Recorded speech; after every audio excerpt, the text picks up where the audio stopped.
নমস্কাৰ, good evening. মই মন্টু, আপোনালোকক স্বাগতম জনালো মন্টু ডিফেন্স আসামলৈ। Welcome to Montu defence Assam. আপোনালোকৰ বাবে এটা বহুতে ভাল খবৰ লৈ আহিছো। অসম চৰকাৰৰ চাকৰি পাই ৭৫,০০০ ভেকেন্সি খালী হৈ আছে। কোন ডিপাৰ্টমেণ্টত কিমান ভেকেন্সি খালী হৈ আছে আৰু এই পদবিলাকৰ এপ্লাই বা বিজ্ঞাপন কেতিয়া প্ৰকাশ পাব, সকলোবিলাকৰ তথ্য ভিডিঅ'টো যেতিয়া ফুল ডিটেইলছ সহকাৰে আপোনালোকক জনাবলৈ বিচাৰিছো। সো ভিডিঅ'টো সম্পূৰ্ণৰূপে চাই থাকিব আৰু যদি আপোনালোকে আমাৰ চেনেললৈ প্ৰথমবাৰ কাৰণে আহিছে তেতিয়াহ'লে চেনেলটো ছাবস্ক্ৰাইব কৰি ল'ব। ভিডিঅ' ডেছক্ৰিপশ্যনত আমাৰ হোৱাটছআপ এণ্ড টেলিগ্ৰাম গ্ৰুপৰ লিংক দিয়া আছে। যদি এতিয়ালৈকে জইন হোৱা নাই, জইন হৈ ল'ব পাৰে।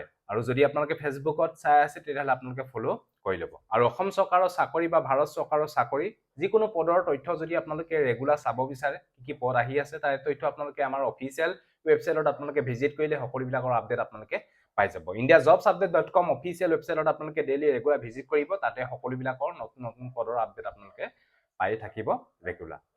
এই বিষয়ে আপোনালোকে গম পালে। এতিয়া অসম চৰকাৰৰ চাকৰি যি ৭৫,০০০ পদ খালী হৈ আছে, কোন ডিপাৰ্টমেণ্টত কিমান পদ খালী হৈ আছে তাৰ এই তথ্য মই আপোনালোকক জনাবলৈ বিচাৰিছো।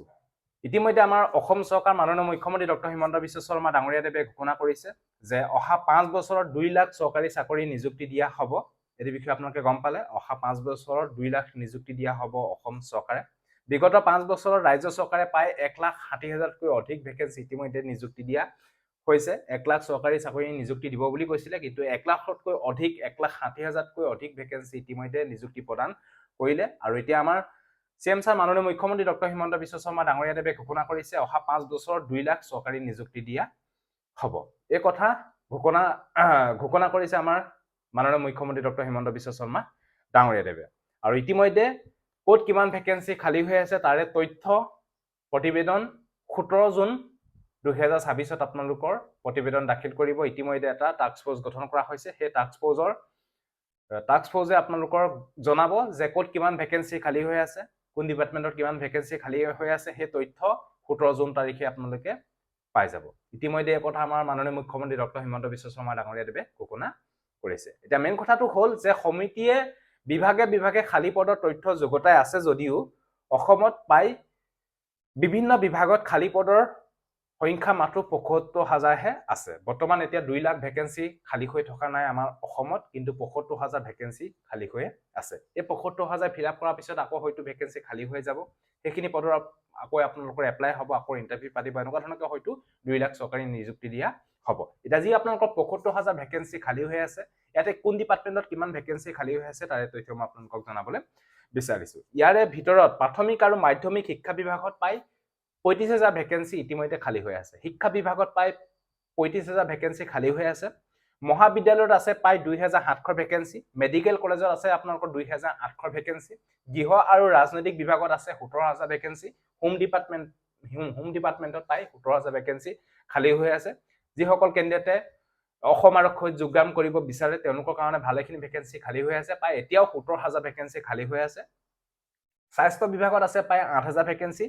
পঞ্চায়ত আৰু গ্ৰামীণ বিভাগত আছে প্ৰায় 5,০০০ ভেকেন্সি। অৰ্থাৎ ৰাজ্য চৰকাৰে 2 লাখ নিযুক্তিৰ লক্ষ্য পূৰণ কৰিবলৈ নতুনকৈ সৃষ্টি কৰিব লাগিব 1,25,000 ভেকেন্সি। এতিয়া আপোনালোকৰ ৭৫,০০০ ভেকেন্সি ইতিমধ্যে খালী হৈ আছে বুলি ইতিমধ্যে আমি গম পাইছো। এতিয়া কোন ডিপাৰ্টমেণ্টত কিমান ভেকেন্সি খালী হৈ আছে এইখিনি বিষয়ে আপোনালোকে গম পালে। অহা 17 জুন তাৰিখে যিহেতু কাইলৈ আপোনালোকে সকলোবিলাকৰ তথ্য আপোনালোকে নিজেও গম পাব যে ইতিমধ্যে টাস্ক ফ'ৰ্চৰ আপোনালোকক জনাব, প্ৰতিবেদন দিব যে ক'ত কিমান ভেকেন্সি খালী হৈ আছে। সেইখিনি তথ্য আপোনালোকে হয়তো কাইলৈ আপোনালোকে পাই যাব।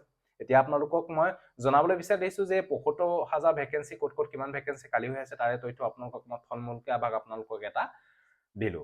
এইখিনি আপোনালোকৰ ভেকেন্সি খুব কম দিনৰ ভিতৰতে আপোনালোকৰ আহিব। হয়তো লগতে হয়তো ৭৫,০০০ ভেকেন্সি হয়তো নাহিব পাৰে। এইটো বিষয়ে আপোনালোকে গম পালে। লাহে লাহে ৰিক্ৰুটমেণ্টটো আপোনালোকৰ প্ৰচেছটো আৰম্ভ হ'ব। একেলগে আপোনালোকক এতিয়া ৭৫,০০০ ভেকেন্সি হয়তো নাহিব পাৰে, লাহে লাহে হ'ব।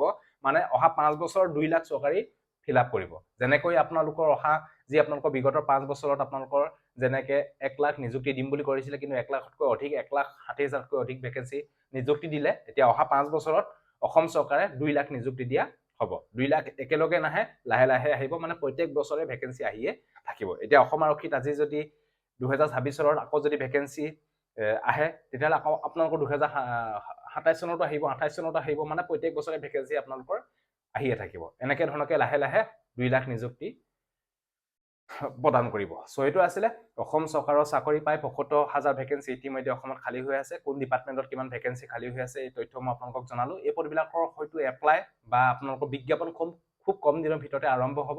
হয়তো আগষ্ট ছেপ্টেম্বৰ মানৰ পৰা হয়তো আপোনালোকৰ এই পদবিলাকৰ এপ্লাই কৰাৰ কাৰণে হয়তো বিজ্ঞাপন প্ৰকাশ হয়তো কৰিব, খুব কম দিনৰ ভিতৰতে কৰিব। আৰু এই বিষয়ে আমাৰ মাননীয় মুখ্যমন্ত্ৰী ডক্টৰ হিমন্ত বিশ্ব শৰ্মা ডাঙৰীয় দেৱেও বহুত আগ্ৰহ হৈ আছে, কাৰণ যি আপোনালোকৰ 2 লাখ নিযুক্তি দিব সেই 2 লাখ নিযুক্তিৰ বিষয়ে বহুত হয়তো আগ্ৰহ হৈ আছে। খুব কম দিনৰ ভিতৰতে হয়তো ভেকেঞ্চিবিলাক আহিব ধৰিব। আৰু ভালকে আপোনালোকে প্ৰস্তুতি চলাওক, ভালকে প্ৰস্তুতি চলালে নিশ্চয় আপোনালোকে সফল হ'বই। চ' এইটো আছিলে, যদি ভিডিঅ'টো ভাল পালে সকলোকে যাতে শ্বেয়াৰ কৰি যাতে সকলোৱে গম পাওক। চ' জিলে বাই, জয় হিন্দ, বন্দে মাতৰম, জয় অসম, ধন্যবাদ।